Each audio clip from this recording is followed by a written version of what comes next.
ನಮಸ್ಕಾರ ಗೆಳೆಯರಿ, stock market Kannada ಚಾನಲ್ಗೆ ಸ್ವಾಗತ ಸುಸ್ವಾಗತ. ಗೆಳೆಯರಿ, ವಿಡಿಯೋದಲ್ಲಿ ಇವತ್ತು ನಮ್ಮ ಮಾರ್ಕೆಟಲ್ಲಿ ಸುದ್ದಿಯಲ್ಲಿರುವಂತಹ ಷೇರುಗಳ ಬಗ್ಗೆ ಒಂದಷ್ಟು ವಿಚಾರಗಳನ್ನು ತಿಳ್ಕೊಳ್ಳುವಂಥ ಪ್ರಯತ್ನ ಮಾಡೋಣ. ಸಾಕಷ್ಟು ಸ್ಟಾಕ್ಗಳಿಗೆ ಸಂಬಂಧಪಟ್ಟಂಥ ಅಪ್ಡೇಟ್ಗಳು ಬಂದಿದ್ದಾವೆ. ಆ ಅಪ್ಡೇಟ್ಗಳೇನು, ಅವುಗಳ ಮೇಲೆ ಇಂಪ್ಯಾಕ್ಟ್ ಯಾವ ರೀತಿ ಇರ್ಬೋದು ಅನ್ನೋದನ್ನು ತಿಳ್ಕೊಳ್ಳೋಣ. ಮೊದಲಿಗೆ ಆಸ್ ಯೂಶುವಲ್ ಡಿಸ್ಕ್ಲೇಮರ್ ಕೊಡ್ಲಿಕ್ಕೆ ಇಷ್ಟಪಡ್ತೀನಿ. ಇಲ್ಲಿ ಕವರ್ ಮಾಡ್ತಿರುವಂಥ ಯಾವುದೇ ಸ್ಟಾಕನ್ನು ಕೂಡ ರೆಕಮೆಂಡ್ ಮಾಡ್ತಿಲ್ಲ. ನೀವು ಫರ್ದರ್ ಸ್ಟಡಿ ಮಾಡಿ ಟೀಚ್ ತೊಗೊಳ್ಬೋದು. ಆಸ್ ಎ ಎಜುಕೇಷನಲ್ ಪರ್ಪಸ್ ನಾನು ಈ ವಿಡಿಯೋನ ಮುಂದೆ ತರ್ತಾ ಇದ್ದೀನಿ.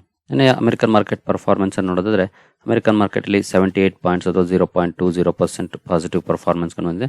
ಅಂತ ದೊಡ್ಡ ಮಟ್ಟದ ಪಾಸಿಟಿವ್ ಪರ್ಫಾರ್ಮೆನ್ಸ್ ಏನಲ್ಲ, ಬಟ್ ಸ್ಟಿಲ್ ಪಾಸಿಟಿವ್ ಆಗಿ ಕ್ಲೋಸಿಂಗ್ ಕೊಟ್ಟಿದೆ. ಅದೇ ಪಾಸಿಟಿವ್ ನ್ಯೂಸ್ ಅಂತ ಹೇಳ್ಬೋದು. ಹಾಗೆ ವಾಲಟಿಲಿಟಿ ನೋಡ್ಬೋದು ಯಾವ ರೀತಿ ಇದೆ ಅಂತ. ಇಲ್ಲಿ ವಾಲಟೈಲ್ ಪರ್ಫಾರ್ಮೆನ್ಸ್ ನಮ್ಮ ಮಾರ್ಕೆಟಲ್ಲಿ ಕೂಡ ಇದೇ ರೀತಿ ಪರ್ಫಾರ್ಮೆನ್ಸ್ ಕಂಡು ಬರ್ತಾ ಇದೆ. ಅಮೆರಿಕನ್ ಮಾರ್ಕೆಟಲ್ಲೂ ಕೂಡ ಇದೇ ರೀತಿ ಪರ್ಫಾರ್ಮೆನ್ಸ್ ಬರ್ತಾ ಇದೆ. ನಂತರ ನಾಸ್ಡಾಕ್ ಪರ್ಫಾರ್ಮೆನ್ಸ್ ಅನ್ನು ನೋಡಿದ್ರೆ ಫ್ಲಾಟ್ ಆಗಿ ಕ್ಲೋಸಿಂಗ್ ಅನ್ನು ಕೊಟ್ಟಿದೆ, ಅಥವಾ 14 ಪಾಯಿಂಟ್ಸ್ ನೆಗೆಟಿವ್ ಅಲ್ಲಿ ಕ್ಲೋಸಿಂಗ್ ಅನ್ನು ಕೊಟ್ಟಿದೆ ಅಂತ ಹೇಳ್ಬೋದು. ಓಪನಿಂಗ್ ಚೆನ್ನಾಗಿತ್ತು, ನಂತರ ಡೌನ್ ಆಯಿತು. Over all flattish performance Nasdaq ಅಲ್ಲಿ ಕಂಡು ಬಂದಿದೆ. ನಂತರ ಎಡಿಆರ್ ಗಳ ಪರ್ಫಾರ್ಮೆನ್ಸ್ ಅನ್ನು ನೋಡಿದ್ರೆ ಇನ್ಫೋಸಿಸ್ ಎಡಿಆರ್ ಅಲ್ಲಿ ನೋಡಬಹುದು 2.24% ಪಾಸಿಟಿವ್ ಪರ್ಫಾರ್ಮೆನ್ಸ್ ಇದೆ. ವಿಪ್ರೋದಲ್ಲಿ 2.81%, ಐಸಿಐಸಿಐ ಬ್ಯಾಂಕ್ ನೆಗೆಟಿವ್ ಅಲ್ಲಿ ಕ್ಲೋಸಿಂಗ್ ಅನ್ನು ಕೊಟ್ಟಿದೆ. HDFC ಬ್ಯಾಂಕ್ ಕೂಡ ಮೋರ್ ದೆನ್ 1% ಪಾಸಿಟಿವ್ ಇದೆ. ನಂತರ ಡಾಕ್ಟರ್ ರೆಡ್ಡಿಸ್ ನೋಡಿದ್ರೆ ಅಲ್ಲೂ ಕೂಡ ಪಾಸಿಟಿವ್ ಪರ್ಫಾರ್ಮೆನ್ಸ್ ಇದೆ.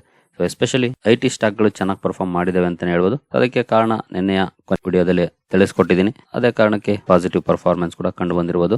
ಸೊ ನೋಡೋಣ, ಇಲ್ಲೂ ಕೂಡ ಒಂದ್ಸಲ ಓವರ್ವ್ಯೂ ಮಾಡೋಣ. ಇನ್ನು FIS DIS ಆಕ್ಟಿವಿಟೀಸ್ ಕಡೆ ಬಂದ್ರೆ ನಿನ್ನೆ ಕೂಡ FIS 6,867 ಕೋಟಿ ನೆಟ್ ಸೆಲ್ಲಿಂಗ್ ಅನ್ನ ಮಾಡಿದ್ದಾರೆ. ಹಾಗೆ at the same time DIS 3,700 ಕೋಟಿ ನೆಟ್ ಬೈಯಿಂಗ್ ಅನ್ನ ಮಾಡಿದ್ದಾರೆ. ಸೊ FIS ಇಂದ ನೆಟ್ ಸೆಲ್ಲಿಂಗ್ ಕಂಟಿನ್ಯೂ ಆಗಿದೆ ಈಗಲೂ ಕೂಡ. ನಂತರ ನಿಮ್ಗೆಲ್ಲರಿಗೂ ಈಗಾಗಲೇ ಗೊತ್ತಿದೆ, ECB ಇಂಟ್ರೆಸ್ಟ್ ರೇಟ್ ಅನ್ನ ಕಟ್ ಮಾಡಿದೆ. 2019 ನಂತರ for the first time interest rate ಅನ್ನ ಕಟ್ ಮಾಡಿದೆ. ನಿನ್ನೆಯ ವಿಡಿಯೋದಲ್ಲಿ ಕವರ್ ಮಾಡಿದ್ದೀನಿ. ಇದೇ ಹೋಪ್ಸ್ ಮೇಲೆ ಐಟಿ ಸ್ಟಾಕ್ಗಳಲ್ಲೂ ಕೂಡ ಒಳ್ಳೆ ಪರ್ಫಾರ್ಮೆನ್ಸ್ ಬಂದಿತ್ತು. ಇವತ್ತು ಕೂಡ ಆ ಸ್ಟಾಕ್ಗಳನ್ನ ನಿಮ್ಮ ಫೋಕಸ್ ಅಲ್ಲಿ ಇಡ್ಬೋದು. ಹಾಗೆ ECB ರೇಟ್ ಕಟ್ ಮಾಡ್ತಂತ ಆ ಸ್ಟಾಕ್ಗಳಲ್ಲಿ ರ್ಯಾಲಿನೇ ಬರಬೇಕು ಅಂತ ಏನಿಲ್ಲ. ಮಾರ್ಕೆಟಲ್ಲಿ ಯಾವ ರೀತಿ ಪರ್ಫಾರ್ಮೆನ್ಸ್ ಬೇಕಾದ್ರೂ ಬರುತ್ತೆ, ಬಟ್ ಒಂದು ಅಡ್ವಾಂಟೇಜ್ ಇರುತ್ತೆ. ಏನು ಅಡ್ವಾಂಟೇಜ್ ಅನ್ನೋದನ್ನು ಕೂಡ ನಿನ್ನೆ ವಿಡಿಯೋದಲ್ಲಿ ಈಗಾಗಲೇ ಎಕ್ಸ್ಪ್ಲೈನ್ ಮಾಡಿದ್ದೀನಿ. ಇನ್ ಕೇಸ್ ಇಲ್ಲಿವರೆಗೂ ಆ ವಿಡಿಯೋ ನೋಡಿಲ್ಲ ಅಂತಂದ್ರೆ ಈ ವಿಡಿಯೋ ನೋಡಿ ಒಂದ್ಸಲ.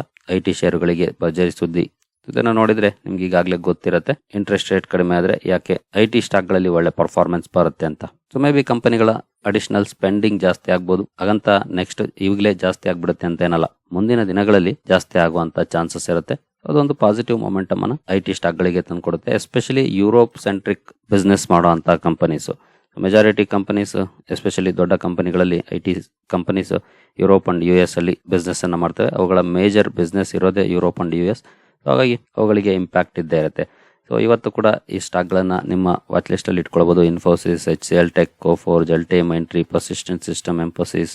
ಹಾಗೆ ಎಸ್ಪೆಷಲಿ ಬಿಗ್ ಲಾರ್ಜ್ ಕಂಪನೀಸ್, ಸಣ್ಣ ಕಂಪನೀಸ್ ಕೂಡ ಇದಾವೆ, ಬಟ್ ಲಾರ್ಜ್ ಕಂಪನೀಸ್ ಜಾಸ್ತಿ ಬಿಸ್ನೆಸ್ ಅನ್ನ ಮಾಡ್ತವೆ ಅಲ್ಲಿ. LTTS, ವಿಪ್ರೋ, ಅಪೇಸ್ಟ್ಮೆಂಟ್ಸ್, ಬಿರ್ಲಾ ಸಾಫ್ಟ್ ಇವೆಲ್ಲನೂ ಕೂಡ ಅಬ್ಸರ್ವ್ ಮಾಡ್ಬೋದು. ನಂತರ ನಾವು ಬೇರೆ ಸ್ಟಾಕ್ಗಳ ಕಡೆ ಬರೋದಾದ್ರೆ ICICI ಬ್ಯಾಂಕ್ ಇವತ್ತು ಸುದ್ದಿಯಲ್ಲಿರುತ್ತೆ. ಕಾರಣ ಸೆಬಿ ವಾರ್ನ್ ಮಾಡಿದೆ ICICI ಬ್ಯಾಂಕ್. ಏನಕ್ಕೆ ಅಂತಂದ್ರೆ ICICI ಸೆಕ್ಯೂರಿಟೀಸ್ ಡಿಲಿಸ್ಟ್ ಮಾಡಲಿಕ್ಕೆ ಹೊರಟಿದೆ ICICI bank. ICICI bank employees ICICI securities share ಹೋಲ್ಡರ್ಸ್ಗೆ ಇಂಪ್ರೆಸ್ ಮಾಡ್ಲಿಕ್ಕೆ ಹೋಗ್ತಿದ್ದಾರೆ. ಡಿಲಿಸ್ಟ್ ಪರವಾಗಿ ವೋಟ್ ಮಾಡಿ ಅಂತ ಇಂಪ್ರೆಸ್ ಮಾಡ್ತಿದ್ದಾರೆ ಅನ್ನುವಂತ ಕಂಪ್ಲೇಂಟ್ ಬಂದಿದೆ. ಆ ಕಾರಣಕ್ಕಾಗಿ ICICI ಬ್ಯಾಂಕ್ನ ಮ್ಯಾನೇಜ್ಮೆಂಟ್ಗೆ ವಾರ್ನ್ ಮಾಡಿದೆ ಸೆಬಿ. ಆ ಕಾರಣಕ್ಕಾಗಿ ಸುದ್ದಿಯಲ್ಲಿರುತ್ತೆ ಸ್ಟಾಕ್. ಹಾಗಂತ ನೆಗೆಟಿವ್ ರೆಸ್ಪಾನ್ಸೇ ಬರಬೇಕು ಅಂತ ಏನಲ್ಲ, ಬಟ್ ನಿಮ್ಮ ವಾಚ್ ಲಿಸ್ಟಲ್ಲಿ ಇಟ್ಕೊಂಡು ಅಬ್ಸರ್ವ್ ಮಾಡಿ ಏನಾದರೂ ರಿಯಾಕ್ಷನ್ ಇರುತ್ತಾ ಸ್ಟಾಕಲ್ಲಿ ಅಂತ. ನಂತರ ಹೀರೋ ಮೋಟಾರ್ ಕಾರ್ಪ್ ಇವತ್ತು ಸುದ್ದಿಯಲ್ಲಿರುತ್ತೆ. ಕಾರಣ ಏಥರ್ ಎನರ್ಜಿನಲ್ಲಿ ಕಂಪನಿ ಮತ್ತೆ ಸ್ಟೇಕ್ ಅನ್ನು ತಗೊಂಡಿದೆ. ಹಿಂದೆ ಕೂಡ ಸ್ಟೇಕ್ ತಗೊಂಡಿತ್ತು, ಈಗ ಮೋರ್ ದನ್ 2% ರೈಸ್ ಮಾಡಿದೆ. ಆ ಕಾರಣಕ್ಕಾಗಿ ಹೀರೋ ಮೋಟಾರ್ ಕಾರ್ಪ್ ಕೂಡ ಸುದ್ದಿಯಲ್ಲಿರುತ್ತೆ. ಈ ಸ್ಟಾಕ್ ಅನ್ನು ಕೂಡ ನಿಮ್ಮ ವಾಚ್ ಲಿಸ್ಟ್ ಅಲ್ಲಿ ಇಟ್ಕೊಂಡು ಇವತ್ತು ಅಬ್ಸರ್ವ್ ಮಾಡಬಹುದು ಯಾವ ರೀತಿ ಪರ್ಫಾರ್ಮೆನ್ಸ್ ಬರುತ್ತೆ ಅಂತ. ನಂತರ ವಿಪ್ರೋಗೆ ಸಂಬಂಧಪಟ್ಟಂತೆ ಒಂದು ಒಳ್ಳೆ ನ್ಯೂಸ್ ಬಂದಿದೆ.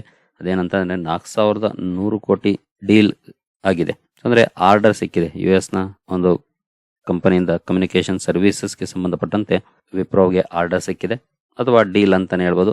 ಆ ಕಾರಣಕ್ಕಾಗಿ ವಿಪ್ರೋ ಸುದ್ದಿಲಿರುತ್ತೆ. ಖಂಡಿತ ಒಳ್ಳೆ ನ್ಯೂಸ್. ನೋಡೋಣ ಸ್ಟಾಕ್ ಅಲ್ಲಿ ಯಾವ ರೀತಿ ರಿಯಾಕ್ಷನ್ ಬರುತ್ತೆ ಅಂತ. ನಿನ್ನೆ ಅಂತೂ ಓವರ್ ಆಲ್ ಐಟಿ ಸೆಕ್ಟರ್ ನ ಸ್ಟಾಕ್ ಗಳಲ್ಲಿ ಒಳ್ಳೆ ಪರ್ಫಾರ್ಮೆನ್ಸ್ ಬಂತು. ಇವತ್ತು ಕೂಡ ಹೋಪ್ಸ್ ಇದೆ, ಜೊತೆಗೆ ವಿಪ್ರೋಗೆ ಅಡಿಷನಲ್ ನ್ಯೂಸ್ ಕೂಡ ಬಂದಿದೆ.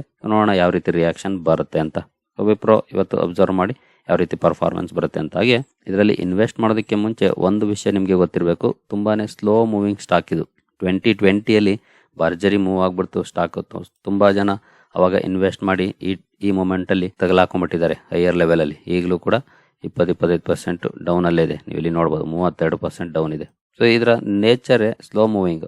ನಾವು ಸೆಟ್ಲ್ ಅಲ್ಲಿ ಕೂತ್ಕೊಂಡು ಬುಲೆಟ್ ಟ್ರೈನ್ ಅಥವಾ ಈಗಿನ ಒಂದೇ ಭಾರತ್ ಸ್ಪೀಡ್ ಅಲ್ಲಿ ಹೋಗ್ಬೇಕು ಅಂತಂದ್ರೆ ಆಗಲ್ಲ. ಇದರ ನೇಚರೇ ಸ್ಲೋ ಮೂವಿಂಗ್. ಬಟ್ ಈ ಕಂಪನಿ ಬೋನಸ್ ಮೂಲಕ ರಿವಾರ್ಡ್ ಕೊಡುತ್ತೆ ಇನ್ವೆಸ್ಟರ್ಸ್ಗೆ. ಹಿಂದೆ ಕೂಡ ಅದೇ ರೀತಿ ಕೊಟ್ಟಿರೋದು, 13-14 ಸಲ ಬೋನಸ್ ಅನ್ನ ಕೊಟ್ಟಿದೆ. ಆ ಮೂಲಕ ಒಳ್ಳೆ ರಿವಾರ್ಡ್ ಅನ್ನ ಕೊಡ್ತಾ ಇರುತ್ತೆ. ಜೊತೆಗೆ ಲಾಸ್ ಮಾಡುವಂತ ಕಂಪನಿ ಏನಲ್ಲ, ಬಟ್ ತುಂಬಾನೇ ತಾಳ್ಮೆ ಇರಬೇಕು ಅಂತಹ ಕಂಪನಿ. ಅದನ್ನ ಅರ್ಥ ಮಾಡ್ಕೊಳ್ಳೋದಿಲ್ಲ ತುಂಬಾ ಜನ. ಜಸ್ಟ್ ಜಂಪಿನ್ ಆಗ್ತಾರೆ, ನಂತರ ಸ್ಟಾಕ್ ಸ್ಲೋ ಆಗಿ ಹೋಗೋದಕ್ಕೆ ಬೋರ್ ಆಯ್ತು ಅಂತ ಎಕ್ಸಿಟ್ ಆಗ್ತಾರೆ. ಎಲ್ಲಿದ್ದೋ ಅಲ್ಲೇ ಇದೆ ಅನ್ನೋ ಕಾರಣಕ್ಕೆ, ಅಥವಾ ಡೌನ್ ಅಲ್ಲಿ ಇದೆ ಅನ್ನೋ ಕಾರಣಕ್ಕೆ, ಅಥವಾ ಮೇಲೆ ಜಾಸ್ತಿ ಹೋಗ್ತಾ ಇಲ್ಲ ಅನ್ನೋ ಕಾರಣಕ್ಕೆ. ಈ ರೀತಿ ಫಸ್ಟ್ ಇನ್ವೆಸ್ಟ್ ಮಾಡೋದಕ್ಕೆ ಮುಂಚೆ ಇಂಥ ವಿಚಾರಗಳನ್ನ ತಿಳ್ಕೊಳ್ಬೇಕು, ನಂತರ ಬೈಯಿಂಗ್ ಮಾಡಬೇಕು. ಹಾಗಂತ ವಿಪ್ರೋ ಬ್ಯಾಡ್ ಕಂಪನಿ ಅನ್ನಲ್ಲ, ಒಳ್ಳೆ ಕಂಪನಿನೇ. ಬಟ್ ಅದರ ನೇಚರೇ ಸ್ಲೋ ಮೂವಿಂಗ್. ನಾನು ಅವಾಗ್ಲೇ ಹೇಳ್ದಂಗೆ ಉದಾಹರಣೆ, ಶಟ್ಲ್ ಟ್ರೈನ್ ಅಲ್ಲಿ ಕೂತ್ಕೊಂಡು ನಾವು ಒಂದೇ ಭಾರತ್ ಸ್ಪೀಡ್ ಅಲ್ಲಿ ಹೋಗ್ಬೇಕು ಅಂದ್ರೆ ಆಗೋದಿಲ್ಲ, ಅದ್ ನಿಧಾನಕ್ಕೆ ಹೋಗೋದು. ಅದನ್ನ ನಾವು ಅರ್ಥ ಮಾಡ್ಕೊಳ್ಬೇಕು. ನಂತರ ರೈಲ್ ವಿಕಾಸ್ ನಿಗಮ್ ಲಿಮಿಟೆಡ್, ಇದಂತೂ ಪ್ರತಿದಿನ ಕೂಡ ಸುದ್ದಿಯಲ್ಲಿ ಇರ್ತಾ ಇದೆ. ಒಂದಲ್ಲ ಒಂದು ಅಪ್ಡೇಟ್ಗಳು ಬರ್ತಾನೆ ಇದೆ. ಇವತ್ತು ಕೂಡ ಒಂದು ಅಪ್ಡೇಟ್ ಬಂದಿದೆ. NTPC ಇಂದ 495 ಕೋಟಿ ಆರ್ಡರ್ RVNL ಗೆ ಸಿಕ್ಕಿದೆ. ಆ ಕಾರಣಕ್ಕಾಗಿ ಇವತ್ತು ಕೂಡ ಸುದ್ದಿಯಲ್ಲಿರುತ್ತೆ. ಇವತ್ತು ಕೂಡ ಈ ಸ್ಟಾಕ್ ಅನ್ನು ನಿಮ್ಮ ವಾಚ್ ಲಿಸ್ಟ್ ಅಲ್ಲಿ ಇಟ್ಕೊಂಡು ಅಬ್ಸರ್ವ್ ಮಾಡಬಹುದು. ನಿನ್ನೆ ಕೂಡ ಒಂದು ಆರ್ಡರ್ನ ಕಾರಣಕ್ಕೆ ಸುದ್ದಿಯಲ್ಲಿತ್ತು, ಇವತ್ತು ಕೂಡ ಆರ್ಡರ್ನ ಕಾರಣಕ್ಕೆ ಸುದ್ದಿಯಲ್ಲಿರುತ್ತೆ.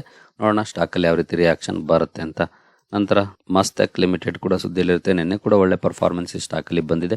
ಇವತ್ತು ಕೂಡ ಈ ಸ್ಟಾಕ್ ಸುದ್ದಿಯಲ್ಲಿರುತ್ತೆ. ಕಾರಣ ಕಂಪನಿ NVIDIA AI ಜೊತೆ ICX Pro ಪ್ಲಾಟ್ಫಾರ್ಮ್ ಇಂಟ್ರೊಡ್ಯೂಸ್ ಮಾಡಿದೆ. ಆ ಕಾರಣದಿಂದ ಮಸ್ಟೆಕ್ ಕೂಡ ಸುದ್ದಿಯಲ್ಲಿರುತ್ತೆ. ಈ ಸ್ಟಾಕ್ ಅನ್ನು ಕೂಡ ನಿಮ್ಮ ವಾಚ್ ಲಿಸ್ಟ್ ಅಲ್ಲಿ ಇಟ್ಕೊಂಡು ಅಬ್ಸರ್ವ್ ಮಾಡಬಹುದು. ಇದು ಕೂಡ ಒಂದು IT ಕಂಪನಿ, ಒಂದು ಸ್ಮಾಲ್ ಕ್ಯಾಪ್ ಕಂಪನಿ. 7,900 ಕೋಟಿ ಮಾರ್ಕೆಟ್ ಕ್ಯಾಪ್ ಇರುವಂತದ್ದು. NVIDIA ನಿಮಗೆ ಗೊತ್ತಿದೆ, AI ಅಲ್ಲಿ ಬಿಗ್ ಜಿಯಾಂಟ್ ಥ್ರೂಔಟ್ ದ ವರ್ಲ್ಡ್. ಅದರ ಜೊತೆ ಈ ಪ್ಲಾಟ್ಫಾರ್ಮ್ ಲಾಂಚ್ ಮಾಡಿದೆ. ಆ ಕಾರಣಕ್ಕಾಗಿ ಮಸ್ಟೆಕ್ ಕೂಡ ಸುದ್ದಿಯಲ್ಲಿರುತ್ತೆ. ಈ ಸ್ಟಾಕ್ ಅನ್ನು ಕೂಡ ನಿಮ್ಮ ವಾಚ್ ಲಿಸ್ಟ್ ಅಲ್ಲಿ ಇಟ್ಕೊಂಡು ಇವತ್ತು ಅಬ್ಸರ್ವ್ ಮಾಡಬಹುದು, ಯಾವ ರೀತಿ ರಿಯಾಕ್ಷನ್ ಸ್ಟಾಕ್ ಅಲ್ಲಿ ಬರುತ್ತೆ ಅಂತ. ನಂತರ ಬರೋದಾದ್ರೆ ಬಜಾಜ್ ಫಿನ್ಸರ್ವ್ ಕೂಡ ಸುದ್ದಿಯಲ್ಲಿರುತ್ತೆ. ನಿನ್ನೆ ಕೂಡ ನಿಯರ್ಲಿ 1% ಪಾಸಿಟಿವ್ ಪರ್ಫಾರ್ಮೆನ್ಸ್ ಇತ್ತು. ಇವತ್ತು ಯಾಕೆ ಸುದ್ದಿಯಲ್ಲಿರುತ್ತೆ ಅಂತಂದ್ರೆ, ನೀವು ಇಲ್ಲಿ ನೋಡಬಹುದು, Bajaj housing finance approves IPO fresh issue of up to ₹4,000 crore. ಅಂದ್ರೆ Bajaj housing finance Bajaj Finserv under ಬರುವಂತಹ ಕಂಪನಿ. ಆ ಕಾರಣದಿಂದ ಬಜಾಜ್ ಫಿನ್ಸರ್ವ್ ಕೂಡ ಸುದ್ದಿಯಲ್ಲಿರುತ್ತೆ. ಈ ಸ್ಟಾಕ್ ಅನ್ನು ಕೂಡ ಇವತ್ತು ನಿಮ್ಮ ವಾಚ್ ಲಿಸ್ಟ್ ಅಲ್ಲಿ ಇಟ್ಕೊಂಡು ಅಬ್ಸರ್ವ್ ಮಾಡಬಹುದು. ಇದೇನಾದ್ರೂ ಪಾಸಿಟಿವ್ ಇಂಪ್ಯಾಕ್ಟ್ ಅನ್ನ ಮಾಡುತ್ತಾ ಸ್ಟಾಕ್ ಮೇಲೆ ಅಂತ. ಹಾಗೆ IPO ಡಿಸಿಷನ್ ತಗೊಂಡಿದೆ. ಇನ್ನು ಇದ್ರ ಬಗ್ಗೆ ಡೀಟೇಲ್ಸ್ ಬರುತ್ತೆ ಮುಂದಿನ ದಿನಗಳಲ್ಲಿ. ಆಗ ಬೇಕಿದ್ರೆ ನಾನು ವಿಡಿಯೋ ಕೂಡ ಕವರ್ ಮಾಡಿ ತಿಳಿಸ್ಕೊಡೋ ಅಂತ ಪ್ರಯತ್ನ ಮಾಡ್ತೀನಿ. ಒಳ್ಳೆ ಸುದ್ದಿ ಆಕ್ಚುಲಿ, ಬಟ್ ನೋಡೋಣ ಸ್ಟಾಕ್ ಅಲ್ಲಿ ಯಾವ ರೀತಿ ರಿಯಾಕ್ಷನ್ ಬರುತ್ತೆ ಅಂತ. ನಂತರ ರೈಟ್ಸ್ ಲಿಮಿಟೆಡ್, ಈ ಕಂಪನಿ ಕೂಡ ಸುದ್ದಿಯಲ್ಲಿರುತ್ತೆ. ಕಾರಣ ಆರ್ಡರ್ನ ಕಾರಣಕ್ಕೆ ಕಂಪನಿಗೆ ಟಾಟಾ ಸ್ಟೀಲ್ ಇಂದ ಒಂದು ಆರ್ಡರ್ ಸಿಕ್ಕಿದೆ, ಲೋಕೋ ಹೈರಿಂಗ್ ಗೆ ಸಂಬಂಧಪಟ್ಟಂತೆ. ಜೊತೆಗೆ ಆಪರೇಷನ್ ಅಂಡ್ ಮೇಂಟೆನೆನ್ಸ್ ಎರಡನ್ನೂ ಕೂಡ ಕಂಪನಿ ಮಾಡಬೇಕಾಗುತ್ತೆ. ಆ ರೀತಿಯ ಆರ್ಡರ್, ಲಾಂಗ್ ಟರ್ಮ್ ಕಾಂಟ್ರಾಕ್ಟ್ ಇರುತ್ತೆ. ಇವೆಲ್ಲನೂ ಕೂಡ ಟಾಟಾ ಸ್ಟೀಲ್ ಇಂದ ಸಿಕ್ಕಿರೋದು. ಹಾಗಾಗಿ ರೈಟ್ಸ್ ಕೂಡ ಸುದ್ದಿಯಲ್ಲಿರುತ್ತೆ. ಈ ಸ್ಟಾಕ್ ಅನ್ನು ಕೂಡ ಇವತ್ತು ನಿಮ್ಮ ವಾಚ್ ಲಿಸ್ಟ್ ಅಲ್ಲಿ ಇಟ್ಕೊಂಡು ಅಬ್ಸರ್ವ್ ಮಾಡಬಹುದು. ಹಾಗೆ ಸರ್ಕಾರಿ ಕಂಪನಿ, ನಿನ್ನೆ ಅಂತೂ ಒಳ್ಳೆ ಪರ್ಫಾರ್ಮೆನ್ಸ್ ಬಂದಿದೆ. ಆಲ್ಮೋಸ್ಟ್ ಸುಮಾರು ಸರ್ಕಾರಿ ಕಂಪನಿಗಳಲ್ಲಿ ನಿನ್ನೆ ಒಳ್ಳೆ ಪರ್ಫಾರ್ಮೆನ್ಸ್ ಬಂದಿತ್ತು. ಇವತ್ತು ಅದೇ ರೀತಿ ಪರ್ಫಾರ್ಮೆನ್ಸ್ ಬರುತ್ತಾ ಅನ್ನೋದನ್ನು ಕೂಡ ನಾವು ಅಬ್ಸರ್ವ್ ಮಾಡಬೇಕಾಗಿದೆ. ಬಟ್ ಈ ಕಂಪನಿ ಇಂಡಿವಿಜುವಲ್ ನ್ಯೂಸ್ ನ ಕಾರಣಕ್ಕೂ ಕೂಡ ಸುದ್ದಿಯಲ್ಲಿರುತ್ತೆ. ಅಬ್ಸರ್ವ್ ಮಾಡಬಹುದು ನಿಮ್ಮ ವಾಚ್ ಲಿಸ್ಟ್ ಅಲ್ಲಿ ಇಟ್ಕೊಂಡು ಯಾವ ರೀತಿ ಪರ್ಫಾರ್ಮೆನ್ಸ್ ಸ್ಟಾಕ್ ಅಲ್ಲಿ ಬರುತ್ತೆ ಅಂತ. ನಂತರ ಟಾಟಾ ಕೆಮಿಕಲ್ಸ್ ಕೂಡ ಸುದ್ದಿಯಲ್ಲಿರುತ್ತೆ. ಆಕ್ಚುಲಿ ಟಾಟಾ ಕೆಮಿಕಲ್ಸ್ ಗೆ ಒಂದು ಬ್ಯಾಡ್ ನ್ಯೂಸ್ ಬಂದಿದೆ. ಬ್ಯಾಡ್ ನ್ಯೂಸ್ ಏನಂತಂದ್ರೆ, UK ಕೋರ್ಟ್ ಕಂಪನಿಗೆ ಫೈನ್ ಹಾಕಿದೆ. 1.1 ಮಿಲಿಯನ್ ಪೌಂಡ್ ಫೈನ್ ಹಾಕಿದೆ. ಅದು 2016ರ ಒಂದು ಕೇಸ್ಗೆ ಸಂಬಂಧಪಟ್ಟಂತೆ. ಇದು ಹೊಸ ಕೇಸ್ ಏನಲ್ಲ, 2016ರ ಕೇಸ್. ಅದರಲ್ಲಿ ಕಂಪನಿ ಸೇಫ್ಟಿ ಮೆಜರ್ಸ್ ಅನ್ನ ಫಾಲೋ ಮಾಡಿಲ್ಲ, ಆಗ ಅದರಿಂದ ಒಂದು ಇನ್ಸಿಡೆಂಟ್ ಆಗಿದೆ. ಆ ಕಾರಣಕ್ಕಾಗಿ UK court 1.1 million pound fine ಹಾಕಿದೆ. ನೆಗೆಟಿವ್ ನ್ಯೂಸ್ ಅಂತಾನೆ ಹೇಳ್ಬೋದು, ಬಟ್ ಗೊತ್ತಿಲ್ಲ ಸ್ಟಾಕ್ ಅಲ್ಲಿ ಯಾವ ರೀತಿ ರಿಯಾಕ್ಷನ್ ಬರುತ್ತೆ ಅಂತ. ಈ ಸ್ಟಾಕ್ ಅನ್ನ ನಿಮ್ಮ ವಾಚ್ ಲಿಸ್ಟ್ ಅಲ್ಲಿ ಇಟ್ಕೊಂಡು ಇವತ್ತು ಅಬ್ಸರ್ವ್ ಮಾಡಬಹುದು, ಏನಾದ್ರೂ ನೆಗೆಟಿವ್ ಇಂಪ್ಯಾಕ್ಟ್ ಆಗುತ್ತಾ ಸ್ಟಾಕ್ ಅಲ್ಲಿ ಅಂತ. ನಂತರ ಗಿಫ್ಟ್ ನಿಫ್ಟಿ ಕಡೆ ಬಂದ್ರೆ, ಗಿಫ್ಟ್ ನಿಫ್ಟಿ ಯಾವ ರೀತಿ ಪರ್ಫಾರ್ಮೆನ್ಸ್ ಮಾಡ್ತಾ ಇದೆ ಅಂತ 18 ಪಾಯಿಂಟ್ಸ್ ಪಾಸಿಟಿವ್ ಅಲ್ಲಿ ಇದೆ. ಅಂತ ದೊಡ್ಡ ಮಟ್ಟದ ಪಾಸಿಟಿವ್ ಪರ್ಫಾರ್ಮೆನ್ಸ್ ಅಲ್ಲ, ಅಥವಾ ನೆಗೆಟಿವ್ ಪರ್ಫಾರ್ಮೆನ್ಸ್ ಅಲ್ಲ. ನೋಡಬಹುದು, ಈಗ 11 ಪಾಯಿಂಟ್ಸ್ ನೆಗೆಟಿವ್ ಆಯ್ತು. ಅಂದ್ರೆ ಫ್ಲಾಟಿಶ್ ಪರ್ಫಾರ್ಮೆನ್ಸ್ ಅಂತ ಹೇಳ್ಬೋದು. ಇದೇ ರೀತಿ ಏನಾದ್ರೂ 9:15ವರೆಗೂ ಕಂಟಿನ್ಯೂ ಆದ್ರೆ ಮೇ ಬಿ ನಾವು ಫ್ಲಾಟಿಶ್ ಓಪನಿಂಗ್ ಅನ್ನ ಎಕ್ಸ್ಪೆಕ್ಟ್ ಮಾಡಬಹುದು. ನಿನ್ನೆ ಮೊನ್ನೆ ಒಳ್ಳೆ ಪರ್ಫಾರ್ಮೆನ್ಸ್ ಬಂದ ನಂತರ ಯೂಶಲಿ ನಿಮ್ಗೆ ಗೊತ್ತಿದೆ, ಮಾರ್ಕೆಟ್ ಹಂಗೆ ರಿಯಾಕ್ಟ್ ಮಾಡೋದಿಲ್ಲ. ಫ್ಲಾಟಿಶ್ ಪರ್ಫಾರ್ಮೆನ್ಸ್ ಕಂಡು ಬಂದ್ರು ಬರಬಹುದು, ಅಥವಾ ಸ್ವಲ್ಪ ನೆಗೆಟಿವ್ ಆದ್ರೂ ಇರಬಹುದು. ಬಟ್ ನಾರ್ಮಲ್ ಪರ್ಫಾರ್ಮೆನ್ಸ್ ಕಂಡು ಬರುವಂತ ಚಾನ್ಸಸ್ ಆಸ್ ಆಫ್ ನಾವು ಕಾಣ್ತಾ ಇದೆ. ಅಂತ ದೊಡ್ಡ ರ್ಯಾಲಿ ಆಗ್ಲಿ ಅಥವಾ ಅಂತ ದೊಡ್ಡ ಡೌನ್ ಫಾಲ್ ಆಗ್ಲಿ ಕಂಡು ಬರುವಂತ ಚಾನ್ಸಸ್ ಇವತ್ತು ಕಾಣ್ತಿಲ್ಲ. ನೋಡೋಣ, ಹೋಪ್ ಇಟ್ಕೊಳ್ಳೋಣ ಒಳ್ಳೆ ಪರ್ಫಾರ್ಮೆನ್ಸ್ ಬರಲಿ ಅಂತ. ಸೊ ಆಸ್ ಆಫ್ ನಾವು ಅಂತ ಒಳ್ಳೆ ಇಂಡಿಕೇಶನ್ ಏನಿಲ್ಲ. ನಾರ್ಮಲ್ ಓಪನಿಂಗ್ ಅನ್ನ ನಾವು ಎಕ್ಸ್ಪೆಕ್ಟ್ ಮಾಡಬಹುದು. ಜೊತೆಗೆ ಏಷ್ಯನ್ ಮಾರ್ಕೆಟ್ಸ್ ಕೂಡ ನೆಗೆಟಿವ್ ಅಲ್ಲಿ ಇದೆ. ಅರ್ಧಕ್ಕರ್ಧ ನೆಗೆಟಿವ್ ಇದಾವೆ, ಅರ್ಧಕ್ಕರ್ಧ ಪಾಸಿಟಿವ್ ಇದೆ. ಸ್ವಲ್ಪ ಮಿಕ್ಸ್ಡ್ ರಿಯಾಕ್ಷನ್ ಅಂತಾನೆ ಹೇಳ್ಬೋದು ಏಷ್ಯನ್ ಮಾರ್ಕೆಟ್ಸ್ ಅಲ್ಲೂ ಕೂಡ.